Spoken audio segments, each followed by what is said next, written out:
Hey PyCon Africa, greetings from Berlin, Germany. My name is Erica and I'm going to be talking about playing around with the basic audio and imaging processing in Python. So before we get started, I'll take a quick second to introduce myself. So, hi, I'm a software engineer at a company called Abelson, which I joined 4 years ago. So what is Ableton? Ableton is a software and hardware company making products for music makers and creators. We're one of this year's sponsors for PyCon Africa, so if you have any questions or feel like saying hi, feel free to stop by our virtual booth or just get in touch. These are the two of the products that we make. On the right is Live, our flagship product, which is the software for music creation and performance. And on the left is Push, a playable hardware instrument for music making. This is the team which I'm currently working on myself. So, what's this thing all about? Our goal in the next 15 minutes is to show how simply we can manipulate how an audio clip sounds or how an image looks using Python. To do this, we will be implementing a basic effect, which we can apply to both the sound as well as an image. Okay, so the agenda. We'll first cover the basics of digitalizing an audio file, then the basics of digitalizing an image, the Illuminati Effect, the demo, and we'll walk through the script. So, let's talk about how we digitalize things. The definition of digitalization, taken from Wikipedia, is the process of converting information into a digital format in which the information is organized into bits. So we know that in order to apply the effects of the audio to the image, we first need to represent each as arrays of data. So let's start off by digitalizing audio. So on a high level, we sample bits of audio by taking in chunks in equal time intervals called the sample rate in order to represent the signal in a digital format. So an audio file is an array. Here is an audio file as an array represented by a NumPy array. And internally in Illuminati, we use the type of a 16-bit unsigned integer, which determines the resolution of our sounds. Since we're using NumPy, it's easy to specify this as the data type for this array. So let's get into a little bit of the characteristics of a WAV file. And for the purposes of this project, we're talking about WAV files because WAV is an uncompressed form of audio which has all the raw data that we need. So what's in a WAV file? We have the raw data as we've seen on the previous slide, and we have some metadata. These bits of metadata we will go into later into more detail with the talk. Technically, there are more points of metadata included in the WAV format, but we won't go into them as they weren't relevant for this talk. So some of the ones that we'll talk about later are sample rate, sample width, number of channels, and the frame rate. So let's take a closer look at the raw data. So here plotted, we have 16 values from -8 to 7 to represent the points on our waveform, which determine the resolution of this data. Since 16 translates to 2 to the power 4, it means that the bit depth, or the resolution, of the data is 4. Okay, now let's talk about digitalizing an image. So this is an image as an array. It's quite a bit different than the audio file. So taking a closer look at this, it's actually just a collection of 8-bit unsigned ints, since internally in Illuminati, this is how we're representing it. Also, this is typical to RGB notation, where the values are 8-bit unsigned ints ranging from 2 to 255. Each row of data represents the corresponding RGB values. So it looks like an intimidating amount of data, but in the end, it's quite simple. So here's a little haiku to explain it. A list of rows, where each row is a list of pixels, and each pixel is a list of RGB values. So now we get into applying the Illuminati effect. So it's actually in the end just a simple multiplication function which multiplies all the values of either the audio or the image arrays by a certain factor. So here we're using a NumPy array and multiplying it by the factor x. In this case, we're actually able to use multiplication by in the same way that we're writing now due to the internal workings of how NumPy is working. So let's take a case. Let's say the multiplication factor is 2. When applied to an image, we double all the RGB values, resulting in the image appearing more bright. When applied to the audio file, we double the audio data points, resulting in the changes to the perceived loudness and making it sounding louder. So we don't do much, but the change is quite significant. So let's take a look in a demo.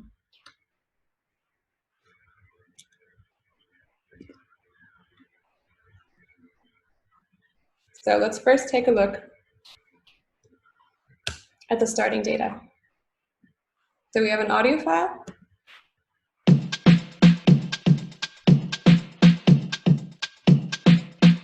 Which is just a loop of some drums that I made. And we have an image here. So if we take the case that we talked about previously with the factor of 2 applied to both,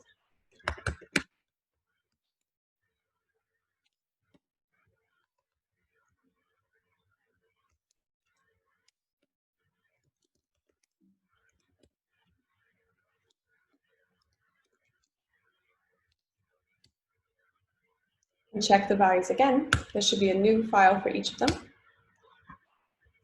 Let's compare just to see, make sure we see the difference and hear the difference. So here's the original.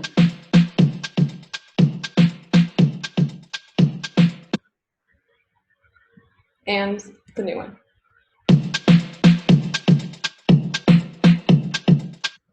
So we can hear that it got a bit louder. And here's the original image, and here's the new image. So the effect on the image is a lot stronger than it is on the audio. Okay, so let's do another example. Let's try to make it a little bit dimmer and a little bit quieter. So if we pass, let's say, a floating point.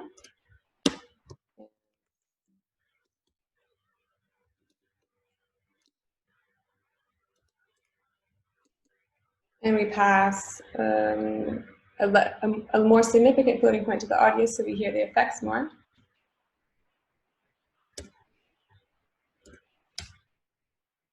And now we'll check again. So the original audio.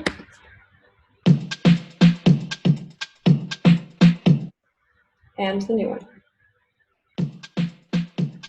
As you can tell, it's much quieter. And now we have the image and the new image, which is much dimmer. So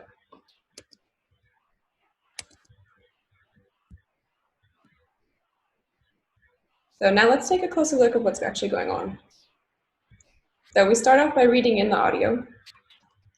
And we have some attributes of path, which is the path to the image, path to the audio. The data type, which we talked about, is the bit depth. The number of channels, which determines whether the sample is mono or stereo. The sample width, represented in bytes, so that the bit depth of 8 would be sample width of 1, for example, and the bit depth of 16 would be a sample width of 2. Then we have the sample rate, which is how many samples we're taking in per second, and the audio array, which we use as a NumPy audio array. So for reading in the audio, we have an extra step. So we have the setup wave data function, and we're using to read in wave files, we're using the Python built-in library wave. So this script does a couple of things, or this function does a couple of things. So what it first does is it opens the wave file with the caveat that it can't open a 32-bit depth sample.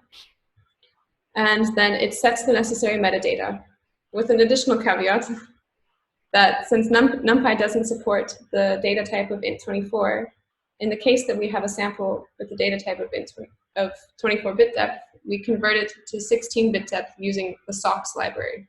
So we downgrade it. And then this function also closes the file. So let's look at reading in an image. So we're using a library called PIL to help reading and writing the image. And the attributes we have are the path to the image, the data type, which, as mentioned earlier, is the standard for RGB model, which is just the 8-bit unsigned int, ranging 0 to 255, and the image array, also in NumPy.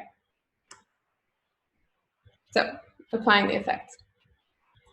All we're really doing is multiplying by the factor. We're additionally double checking to make sure that the value is a float during multiplication and converting back to an int afterwards. This usually would happen internally, but we've done this explicitly just to safeguard.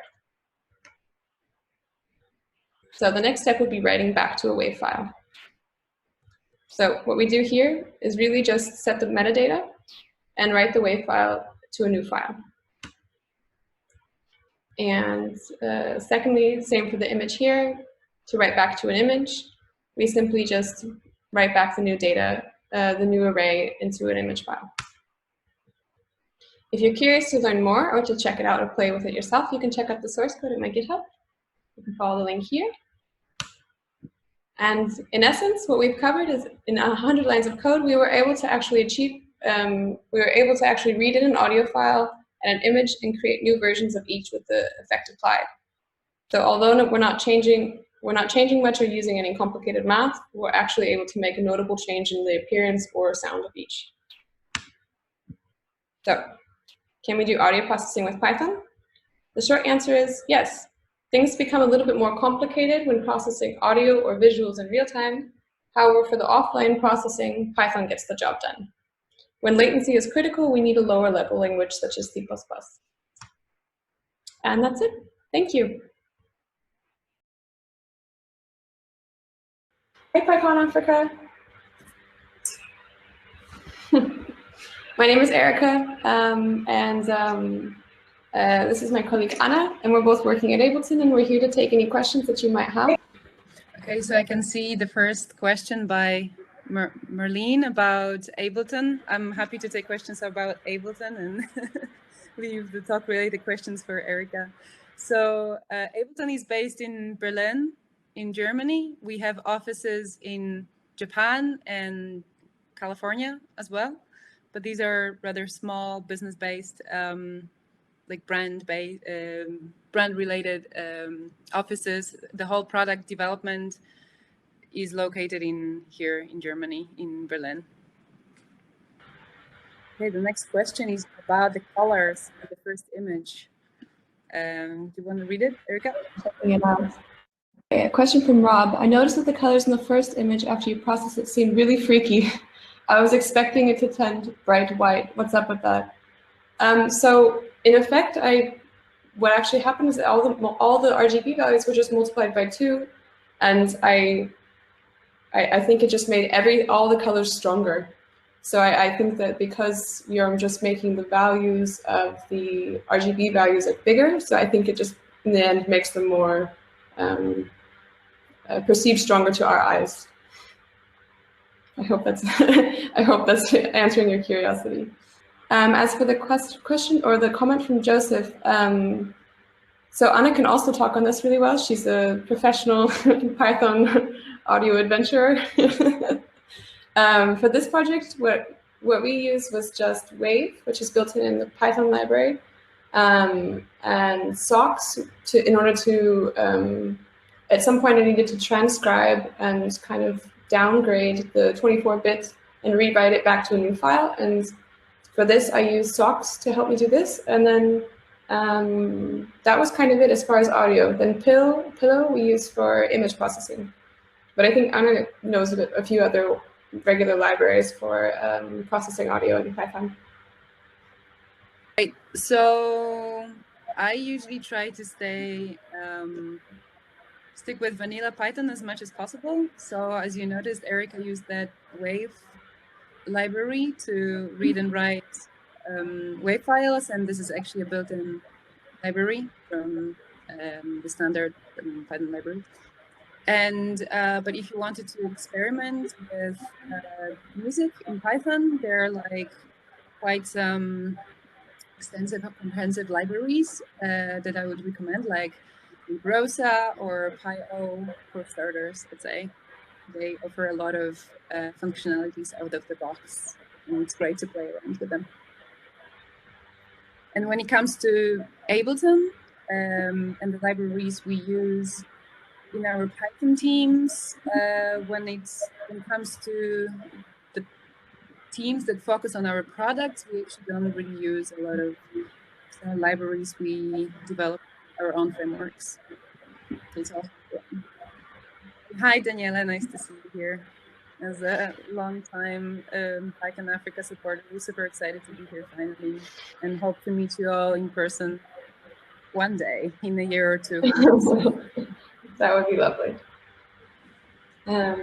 We have another question from Ahmad saying, what is the business problem Ableton is trying to solve? So in essence, Ableton is trying to make tools for music makers and creators. So being creative in music making easier and more fun and intuitive.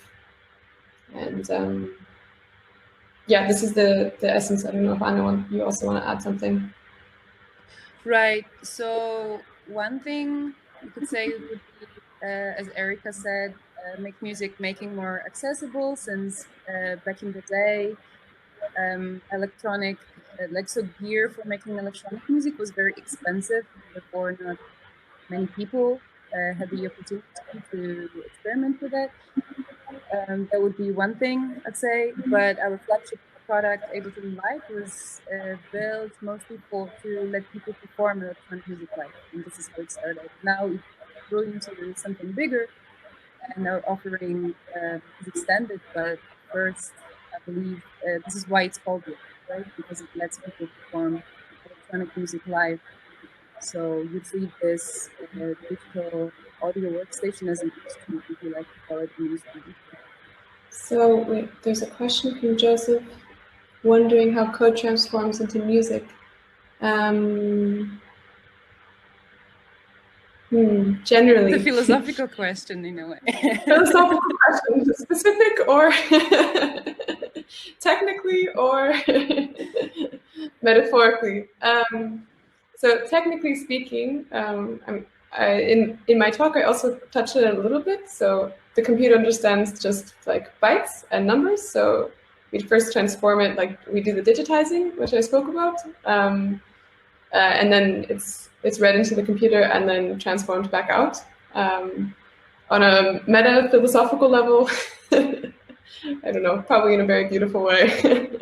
Right, and we can even talk about the current trends in automatic music generation, right, which involves artificial intelligence, neural networks. So maybe you can train your neural network to generate patterns for you, or there's even the whole demo scene that focuses on automatic generation of audiovisuals. So yeah, if you could be more concrete, maybe we could go one of these directions if that's interesting. And yes, hope to meet you in person too. Yes, Maria. I'm very impressed with all your work within the Python Software Foundation. Big fan, big fan. Okay, so follow-up question. So does that make Ableton do stuff like Fruity Loops? Fruity Loops is also something that we call a digital audio workstation, as is our software Live. So they do achieve similar things. So you can make music and create. And yeah, I don't know like a lot about Fruity Loops itself, but with Live you can also perform, and it's meant as a performance tool for a lot of artists that they use on stage, as well as push. It's probably the main difference, right? Then yeah. Fruity Loops was my first audio workstation for looping drums for my practice. Nice. Practice. That's awesome. Thanks for bringing back good memories. Yeah, thank you. Okay, I hope there's more questions coming, but if not now, if you have something coming up later, we'll be available in our booth. So please feel free to say hi later and chat with us over there. Yeah. Okay, there's another question from Daniela. Since we are asking philosophical questions, do you think that programmers and musicians are solving similar problems? They both try to achieve a certain effect. express a certain idea, solve a problem with limited and quite well-defined resources within structures that are also defined. I really like this question, Daniela. Really nice question. I do think programming is a creative job, actually, as well. Like, we do solve problems and want to turn ideas into something other people, something that would connect us with other people, let's say. Also, it's actually interesting to maybe to see how the concept of music, like the ways programmers communicate with each other, mathematicians communicate with each other, and musicians communicate with each other are similar. We have our domain languages, right? Like music notation, or like code, how to call them? Like, they're the same concepts that we can translate between different languages. There are some patterns that we use that are pretty well known, just like maybe patterns in music composition, right? Or some notations that everybody understands, acronyms, or the same for mathematics and equations. I think it's all like beautiful and relates to each other. I think it's also said that people who are like good with maths tend to be good with like music too, languages. This is all interesting, that maybe thinking patterns are similar, or the parts of our brains that connect together to solve these problems in creative ways are usually the same. The same parts of our brains are activated, which is very interesting. And yeah, I have to work with kind of a grammar too. Yeah, exactly, Daniela. So this is what I was aiming at. I think this is very true. And yeah, as I said, it seems to have been noticed that people who are good with maths or are good with music like show interest in both domains. So I find it fascinating and like to think about it. There's, I think, Erica, you have this book, Musicmatics or something like that. Yeah, maybe you can tell more about this. It's actually sitting on my desk, but I wanted to, I thought I can talk about, I think I like the philosophical question because I find that when you're going really deep into solving a coding problem, you kind of get into this very meditative, creative state where you're kind of going, okay, one more thing at a time, and you really kind of go into it and you can lose your sense of time a little bit. I find that it's the same type of feeling that you have when you're kind of putting together like a musical piece or somehow. The feeling that you have when you're solving through it or thinking in these patterns is very similar. And I think that's also something, why I enjoy both a lot. Yeah, the state of being in a flow, this blissful state, right? Yeah. I can show off this book that I've opened a few times, but it's very, very nice, Musicmatics, and it's showing the link between the two.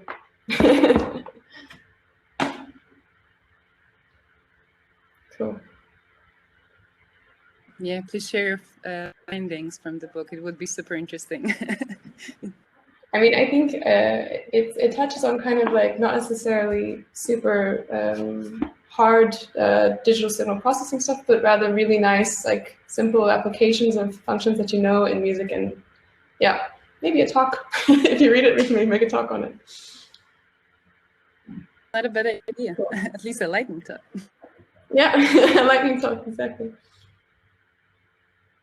Cool. Does anyone else have any more questions?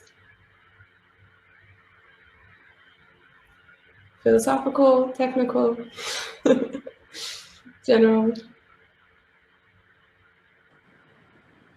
Maybe in the meantime, we could mention that after the conference, you can reach our team or both of us on Twitter. We have a special Twitter account dedicated to our product development team. It's called Ableton Dev.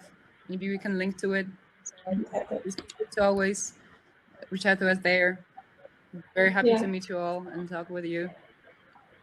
Yeah, our Python teams are growing, so this is like we are like our flagship software life is built in C++, but it's nice to see that the Python community within our company is also growing. Actually, it's maybe good to mention, so the team that I'm working on, the push team, and Anna used to also work on this team. So we are using primarily Python, to control the hardware, to write the features for the hardware, which is actually quite cool. It seems you wouldn't guess that like Python is running on this, or a Python that the computer is running with Python on it to control the hardware. But it's really awesome, and so we work in Python in a couple of different teams of Ableton, so it's not just C++. Ah, thank you, Rob. Thanks for linking it. Okay, if there are no other questions, maybe just as if anybody is interested in learning more about music theory or learning sound design, like some basics of computer music, like synthesizer sounds, maybe we can link to our Ableton's learning offer that's available for free in a browser. I think Chrome currently has the best support for web audio, and is therefore a recommended browser to be used. But yeah, we have like 2 websites that are, we think, fun to play with and quite educational. So the Erica, please correct me if I'm wrong, are the links learningmusic.ableton.com and learningsynth.ableton.com. We'll link to them in the chat. I just stuck them. Perfect. Thank you very much. Learningsynths.ableton.com and learningmusic.ableton.com. Please feel free to check them out and let us know what you think of them. It will be super cool. Yeah. Okay. And with that, maybe. I think just one thing. I think we lost the link to your repo, Erica. Ah.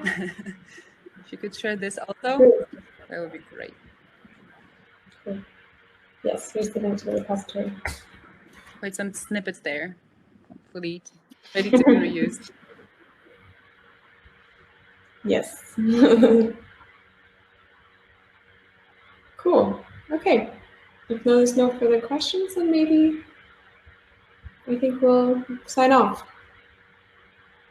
Cool. Thank you, everybody. It was really lovely being here. Have a nice day. Thank you. Visit us at the booth. Bye.